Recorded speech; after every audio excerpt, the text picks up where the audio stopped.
Essential ప్రేక్షకులకు స్వాగతం. ఈ వారం రాశి ఫలాలు పరిశీలిద్దాం.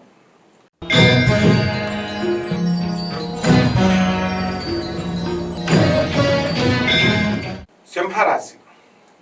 ఈ సింహరాశి వారికి మనకి అష్టమంలో ఉన్నటువంటి రవిరాహుల ప్రభావం వలన తండ్రి ఆరోగ్యం మిమ్మల్ని కొంచెం కలవరపరచడానికి అవకాశాలు ఉంటాయి. వృత్తి, వ్యాపార, ఉద్యోగ విషయాల్లో హయ్యెస్ట్ టెన్షన్ని అనుభవించేటటువంటి అవకాశాలు ఉంటాయి.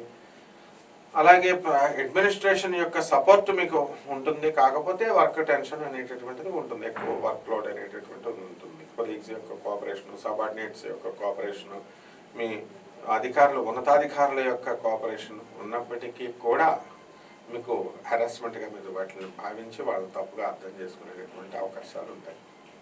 ఇక ఈ సింహరాశి వాళ్ళు ఈ దేవాలయ నిర్మాణాల పట్ల ఆకర్షితులై ఇది ఆలయాలు పెట్టాలి అని మీరు అలా ధర్మ కార్యాలు చేయాలి, ఈ విధంగా మీ యొక్క మన ప్రవృత్తి అనేటటువంటిది మారడానికి అవకాశాలు ఉంటాయి.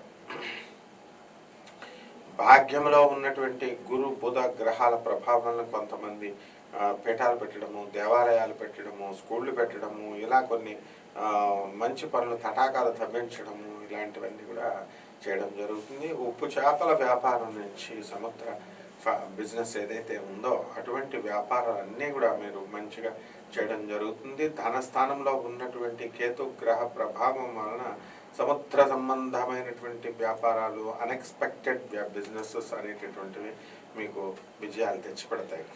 అదేవిధంగా భాగ్యంలో ఉన్నటువంటి బుధ గ్రహ ప్రభావం వలన మీకు చక్కగా లాటరీలో విన్ అయ్యేటటువంటి అవకాశాలు ఉన్నాయి.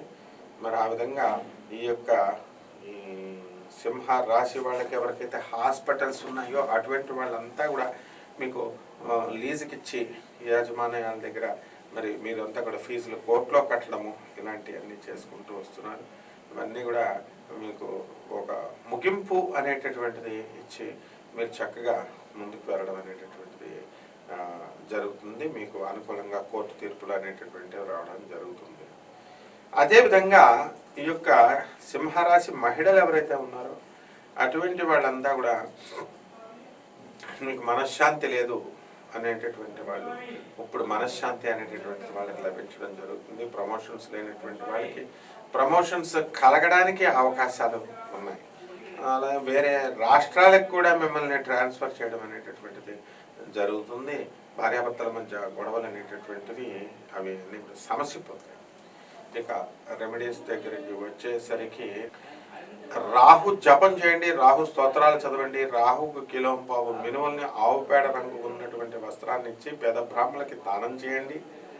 అలాగే శనివారం నాడు ఉదయం 8 గంటలకి, అలాగే రాహు అంటే అమ్మవారి యొక్క పాదపద్మాలకి, ఏ అమ్మవారైనా పర్లేదు, మనం గజవాడ కనకదుర్గమ్మ యొక్క పాదపద్మాలకి మీరు కుంకుమార్చన చేయడం ద్వారా మీరు చక్కగా ఈ వారం శుభ ఫలితాలను పొందుతారు.